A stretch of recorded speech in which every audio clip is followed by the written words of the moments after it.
सिगाङावनो आङो बिटिआर गभर्नमेन्टखौ आङो बाख्नायगोन जे जोंहा बर' पपुलेटेड जायगायाव दाब जायगायाव मिनि सिनेमा बानायनायनि मोनसे प्रजेक्ट लादों।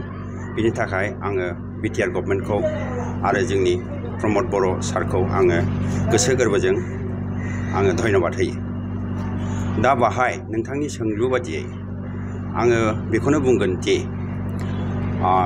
सिगाङाव जोङो सिनेमा बानायदोंमोन जास्ट बड' सिनेमा बा बड' कालचारखौ फोथांनानै लाखिनो थाखाय नैबे सिनेमा लाइनजों जोङो उइदाउट रेमुनेरेसन जोङो गावनो मोनसे गोसो जानानैनो बानायदोंमोन आरो आइ आफायाबो बेखौ नुनो मोनदोंमोन।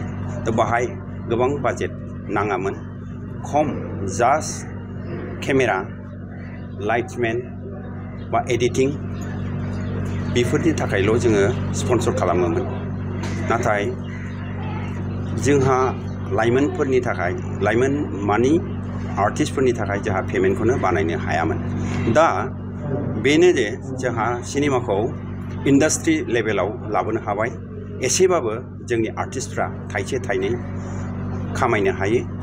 गावनि टाइम पास खालामनो थाखाय रिमुनेरेसनखौ एसे प्रडिउसार बिथांमोनहा होनो हानाय मोनसे क्षमता जाबाय। आं बेखौनो जोंनि लाइमोनफ्रा जाहाथे बेफोर एफा एनै सिनेमाफ्राव जगदान होनानै गावनि रोंगौथिखौ दिन्थिलांनो हायो बेखौ आसा खालामो। जिहेतु दिनैहाय नों सिनेमा हलाव गोदान बिटिआर खालामनानै होबाय जे आगोलाव नोंथांमोना जे आगोलनि सम आरो दानि सिनेमा हलनि सम बेयाव माबाफोर फारागथि जागोन नामा सार? बेसेबां फारागथि जागोन जोंहा?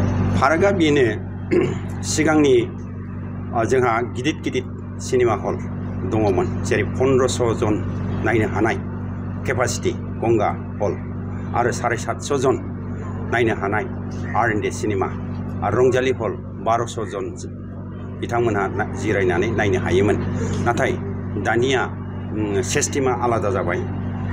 फ्राय 100-150 बा 200 बे जिरायनो हानाय बादि मोनसे मिनि सिनेमा हल सिस्टेमै बानायदों। दा बेहाय जोंहा नैबे सेरफांगुरि एरियायाव जे मोनसे मिनि सिनेमा हल बानायदों टिकेनरजित नार्जारी बिथां जालाख' जायखौ होनोमोन बिथांनि मुं दोननानै, फ्राय आं गोजोननाय मोन्दों। नाथाय बेवहाय जुदि 300 बा 300 जन नायगिरिफ्रा जिरायनो हायोबा आरो साबसिन जाबावगौमोन। बेवहाय एसे फिसा जादों, थेवबो बेखौथ' लुबाय, दा बेखौ सिफायजायाबो। दा जोङो बिनि गेजेरावनो बेखौ सामलायलांनांसिगोन। फरायसाफोरनि थाखाय मोनसे फोसावथाय। सोलोंथाइ बोसोर 2025-26 नि फरायसाफोरनि थाखाय गोदानै मुं थिसननाय लानानै फैदों रनिखातानि UN एकाडेमिया। चिरां जिल्लानि रनिखातायाव थानाय UN एकाडेमिया देग्लायनिफ्राय HS फार्स्ट इयारनि सोलोंथाइ होनायखौ जागायबाय। बे एकाडेमियाव 11 थाखोनि आर्ट्स स्ट्रिमनि गोदानै मुं थिसननायखौ दासान्दि लागासिनो दं। गुन गोनां सोलोंथाइ होनायजों लोगोसे हौवासा आरो हिन्जावसाफोरनि थाखाय आलादायै साखोन सिखोनै हस्टेलनि खाबुबो दं।